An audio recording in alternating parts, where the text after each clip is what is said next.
प्रणाम दर्शक बंधु, स्वागत करुच्ची सिद्धांत टीवी आउर एक नूतन वीडियो को। अकर्म कर्मदायक अखंड खंड नायक श्री शिवशंकर महाप्रभु आपण मानक घंट घोड़ी रखि था भल रही था। प्रिय दर्शक बंधु, वीडियो देखा पूर्व प्लीज चैनल टी सब्सक्राइब कर दिंतु। आज वीडियो आम देखा आमर जन्म क्यों बार जन्म आपणकर जो बार जन्म से बार अनुसार आपणकर स्वभाव कौन होता है।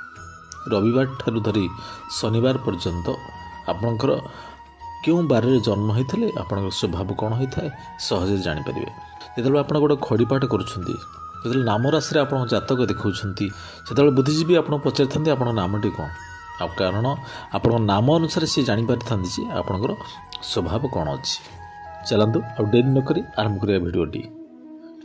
सर्वप्रथम देखा रविवार रविवार रविवार जो माने जन्म अच्छी से माने टिके अभिमानी थांती, क्रोधी, भ्रमण प्रिय, टिके भावुक, कामादुर, धार्मिक और भक्तिपरायण यही स्वभाव थांती रविवार जो माने जन्म ग्रहण कर। चल जाना सोमवार धीर नीति, अलसुआ, टिके भोगविलासी प्रिय, स्त्री को सुख प्रदान करने, शांत, सरल, धार्मिक होता। दर्शक बंधु, एवं जाना क्यों मैंने मंगलवार जन्म होते स्वभाव कौन अच्छी। शत्रु विरोधी, चलचंचल, साहसी, विद्या प्रवीण, रीति सुखरी सुखी और धार्मिक स्वभाव होता। ये तो गला मंगलवार। दर्शक बंधु, एवं जाना बुधवार जन्म होते स्वभावटी कौन होता है। सर्वगुण संपन्न अधिकारी, न्यायाधीश, गंभीर, चिंतामग्न और कूटनीति पारंगम यही स्वभाव होता। गुरुवार जदि आप जन्म होती आपंकर स्वभाव कौन जाना।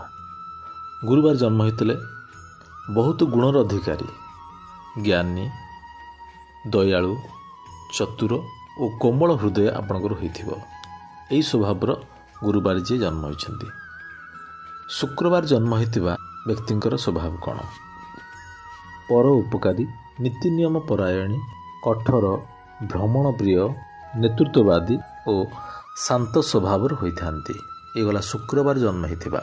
एवं जानतु जाना शनिवार जन्म होते आपंकर स्वभाव कौन होता है। पर धन लोभ, भोगविलासी, चतुर और कामासी विद्यारे प्रवीण यही स्वभाव होता। मोर प्रिय दर्शक बंधु, आप देखिले 7 दिन सप्ताहर 7 दिन और 7 बार जन्म होता प्रत्येक व्यक्तिंकर स्वभाव कौन। जदि ये भिडियोटी आप भल लगी तो लाइक, कमेंट, शेयर करने को आदौ भूलिबा नहीं। धन्यवाद।